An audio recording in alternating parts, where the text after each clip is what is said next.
Aham Brahmasmi. It's a Mahavakya from the Upanishad. The essence of all the Upanishad is conveyed in this Mahavakya, that I am Brahma. The essence of me is Brahma. Somebody asked Bhagwan Shankaracharya ji that there are so many texts, so many scriptures are there. What is the essence of all these scriptures? He says that I will tell you in half a shloka. Shlokardhena pravakshami yaduktam grantha koti vihi. That what is said in koti granthas, in crores of different texts, he says I can convey it in half a sentence. He says, Brahma Satyam Jagan Mithya Jivo Brahmaiva Na Aparaha. All the text says about that Brahma alone is real, Satyam, Brahma. And the Jagat which we experience is an appearance of that Brahma. Is Mithya, means is just an appearance. And the Jiva, I, who is experiencing this world, is in essence that Brahma alone. Jivo Brahmaiva na aparaha. All of you can hear me clearly? Yes.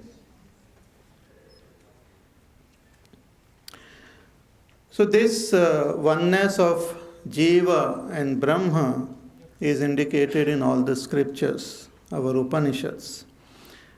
And that is conveyed in the Mahavakya, Aham Brahmasmi, Tattvamasi, and so many other Mahavakyas.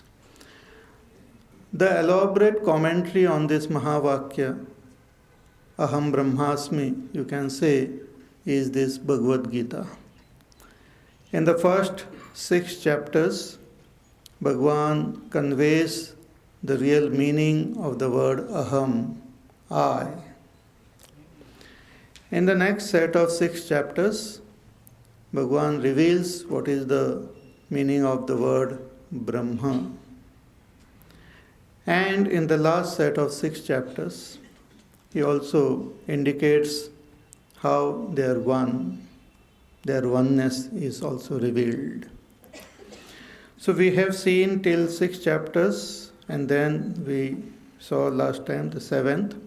So till 6 chapters, the Aham, the essence of Aham is revealed. How that Aham, I, get deluded, confused, who is represented here by Arjuna. And Bhagwan revealed to him that you are in essence that Brahma, which is neither born nor does it die. But you can recognize it only in the deep state of meditation. So in order to experience that state of meditation, you have to purify your mind through karma yoga, through upasana, bhakti, through knowledge, and then by the process of meditation, you can experience your own real nature. But when we are told about ourselves, we always have this question that what about this world? What about God? Who is God? Where does he stay? What is his nature? So from the standpoint of God or from the standpoint of Brahma, the scripture reveals the truth from the 7th chapter onwards. So in the 7th chapter, we have a beautiful revelation of the nature of God. So there we have seen that Bhagwan says that I am that supreme reality who expresses through two prakritis, twofold prakriti, the para and the apara prakriti. And he tells Arjuna that you should know me completely, without any doubt. So this apara prakriti is matter and para prakriti is consciousness, which expresses again as life. So consciousness and matter together, they play this whole game of life. Everything, whatever we see, is matter. And the one who is seeing this matter is consciousness. Matter doesn't see matter. Matter doesn't have the capacity to see, to feel, to recognize. It is the consciousness which is aware or which is the witness of this matter. So consciousness and matter are the twofold Prakriti or nature of that supreme reality, what we call Brahma. Bhagavan says there is nothing other than me. Matta parataram nanyat kinchid asti dhananjaya. There is nothing other than me, nothing superior to me, nothing inferior to me. I alone am. The most simplest thing. The simplest thing is this one. If there were two, then complication arises. There is only one. Still, it is very difficult to comprehend. So this one Brahma alone expresses as this whole world. Then Bhagavan went on to say that with the help of four types of devotees, they approach me. The one who Artha, Artharthi, Jidnyasu and Jnani. They approach me. And all of them are great. But Jnani, one who gains the wisdom, is my own self. So when we get the knowledge of our own self, we become one with God. Bhagavan says, Jnanavan mam prapadyate. One who gains this knowledge completely surrenders to me and become one with me.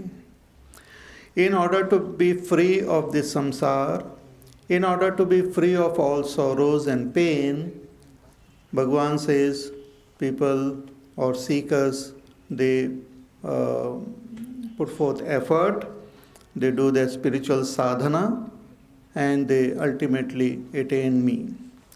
They come to recognize me. They gain what we call God realization. So when we say God realization, Bhagavan says they come to know me in my entirety. Completely they come to know me.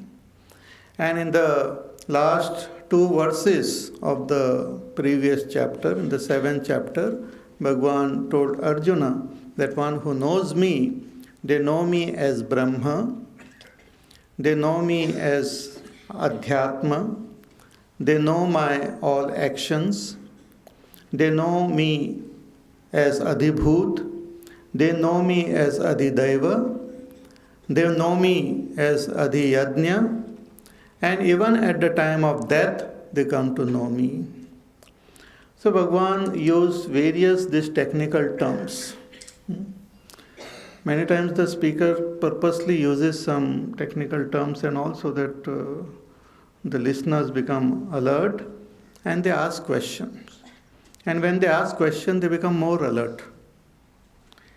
See, when we ask questions, we become more alert and we are awake like. When there is question in our mind, then our intellect wakes up. Otherwise, intellect remains asleep.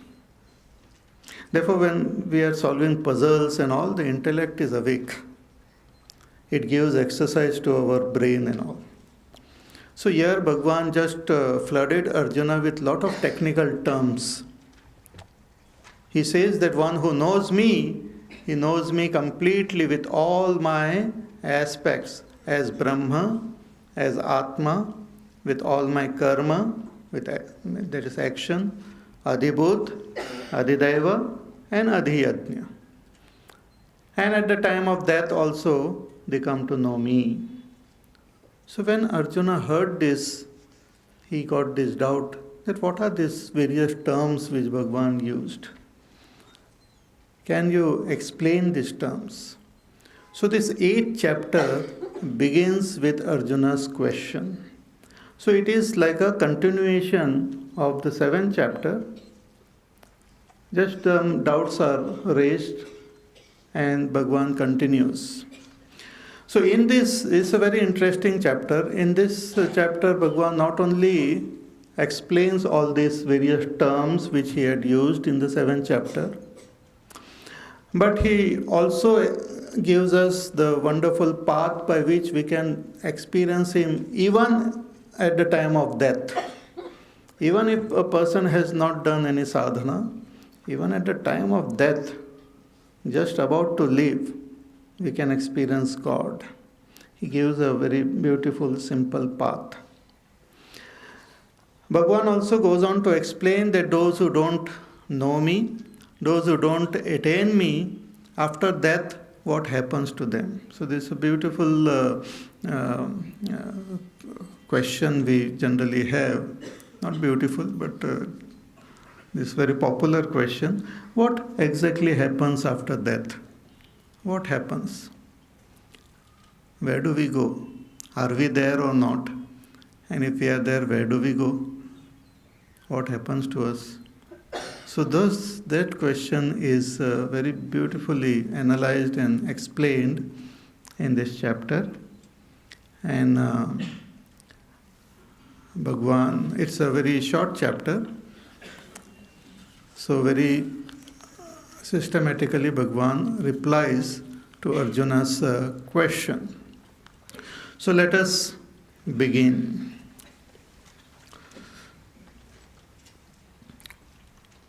Om Shri Paramatmane Namaha.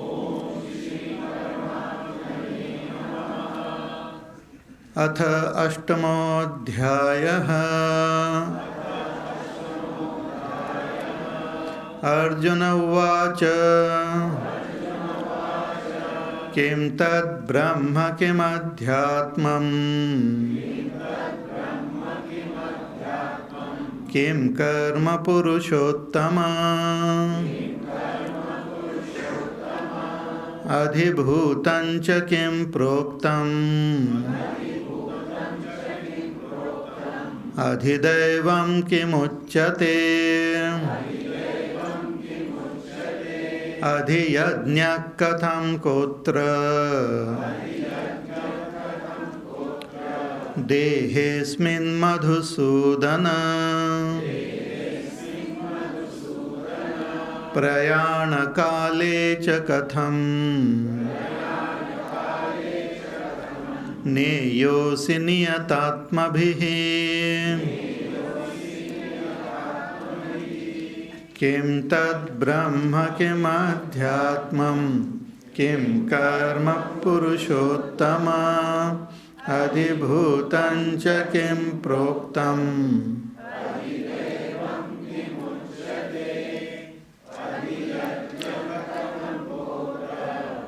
देहेऽस्मिन् मधुसूदन प्रयाणकाले च कथं नेयोऽसि नियतात्मभिः. Arjun is asking this question. He was listening very attentively. So he got this doubt that what are these terms? See, unless those terms are clear, we will not understand what Bhagavan is trying to tell. Therefore, before studying Vedanta, we have to understand the various terms and terminologies used. Because every science, Vedanta is a science, spirituality is a science. So every science, they have their own technical terms. And unless we are very clear about the meaning of those technical terms, we will not understand what they are saying. And many times these terms become little bit, these words come into our day-to-day language also. And when it comes into our day-to-day language, they get, the meaning gets little spoiled also, confused. People use the term Brahma, Jiva, Atma. But in the world, these terms are used very loosely, like without understanding their real meaning. So we have to know what exactly they mean. So Arjuna, he asked this question, please tell me, hey Purushottama. Purushottama is best among all Purusha. or the Supreme Lord, who is the Purushottama, Uttama Purusha, the Supreme Person, Ishvara. Ishvara is called Purushottam. In the 15th chapter, Bhagavan reveals this meaning of this term, Purushottam. So Bhagavan, Arjuna addresses him, ki, Hey Purushottama, please explain, Kim Tad Brahma? You have used the term Brahma. What is the exact meaning of the term Brahma? That one who knows you, or one who knows that Ishvara, he knows him as Brahma. So what is the meaning of the term Brahma? Or what is that Brahma which he knows? What is this Brahma? This Brahma is a very famous word which is used in the Upanishads.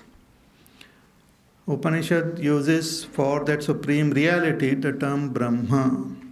From this Brahma only the other terms have come, Brahma or Brahmanda, Brahmana, Brahmachari.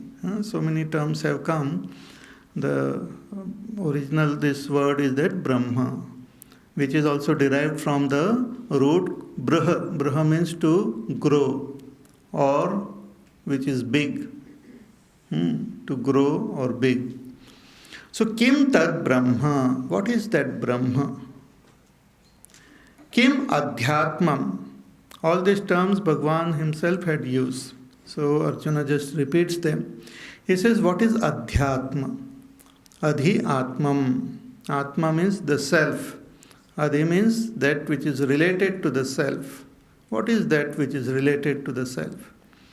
You said that when one knows Atma, knows that supreme reality as one's own self. So what is this Atma? Kim Karma Purushottama? And what is Karma? Karma, that word also is very, very most popular. It has been adopted now by the English, dictionary also, and very popular. Everyone uses left and right. And in every philosophy, in many Indian philosophies as well as Buddhist and even Jain philosophy, they use this term karma. But every philosophy, they have their own definition of that term karma. Even Oxford Dictionary will have its own definition of the term karma. It's a very, very technical term, highly technical. So what exactly is the meaning of the term karma? Please tell me. Kim karma purushottama? Then adhibhutam cha kim proktam? Then what is adhibhut? Related to bhut. Bhut means not ghost. Bhut means the pancha mahabhut, the 5 great elements. Bhut literally it means that which is created, bhu, bhava, that which is born, that which is created is called bhut. So these 5 great elements. So adhibhutan chakim, what is this adhibhut? What is this related to these 5 elements? So adhibhutam chakim proktam adhidaivam kimuchyate. And what is adhidaivam with respect to daiva, the devata, that which is divine? What is that? Then adhiyajnam katham kotra. And what is adhiyajna? With respect to yajna. Yajna is also the yajna we perform, the sacrifice which we perform, or the action which jiva undertakes, worship, offering the ahutis to the Lord. So what is this yajna? Adhiyajna katham kotra. Here in this body, what is that yajna? Dehesmin Madhusudan. Hey Madhusudan, O destroyer of the Rakshasa Madhu, in this body, Atra Dehe, Kaha Adhiyajna. Who is this Adhiyajna? Because Bhagavan says it is with respect to this body. So who is this Adhiyajna with respect to, related to this body of ours. These are the 6 aspects of God, or 6 aspects of reality. In the previous chapter, as I said, Bhagavan had told Arjuna that you should know me completely and without any doubt. Asamshayam samagram mam yathatnyasyasi tachruno. So, complete knowledge of God or that supreme reality involves these 6 factors. If we know all these 6, we can say that I know God in all his various facets. Then again, last question, ki prayana kale cha katham neyosi niyatatmabhihi, by those who are the seekers who have controlled their minds. So such seekers, at the time of death, how do they know you? Prayana kale cha katham neyosi, how they come to know you, how they realize you, how they know you at the time of death. Actually, death is very interesting. It has to be utilized properly. Everyone dies, but one has to die making use of that great event. Generally, big noise and big halla-gulla is there, and one dies without proper attention.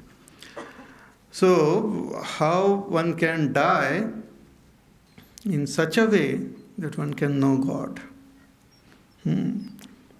At the time of that, we are busy trying to make that person survive little more only. Till the end, the doctors and all, they're taken away by the doctors. So they are busy making the person live for little longer time.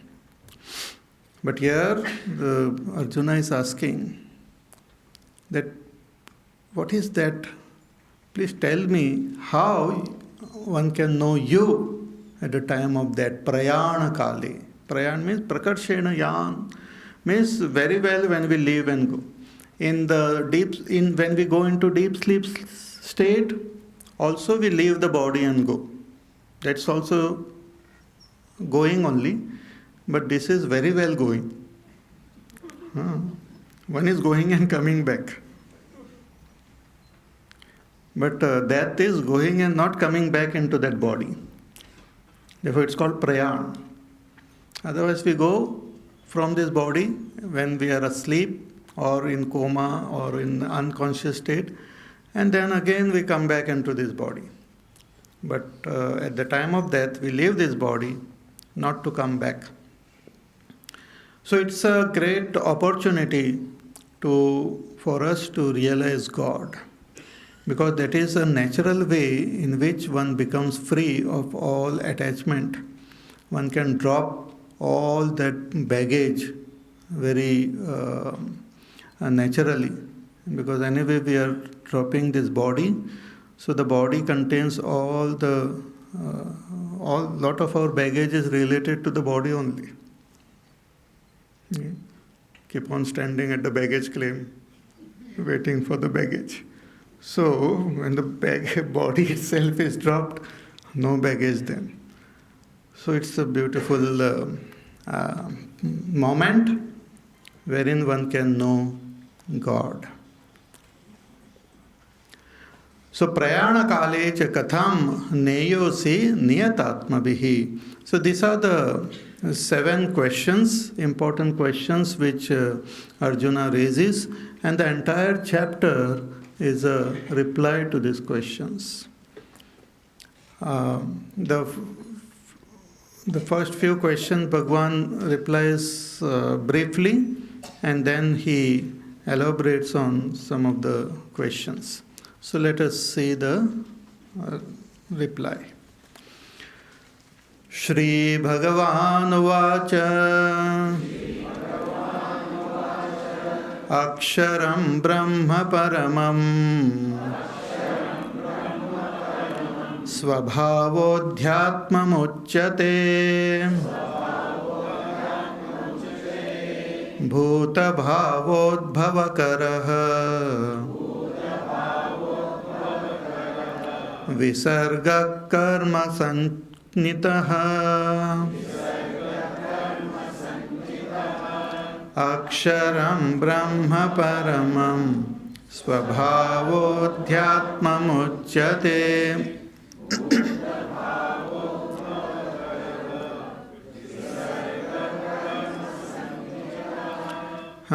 Three questions Bhagavan reply in this shloka.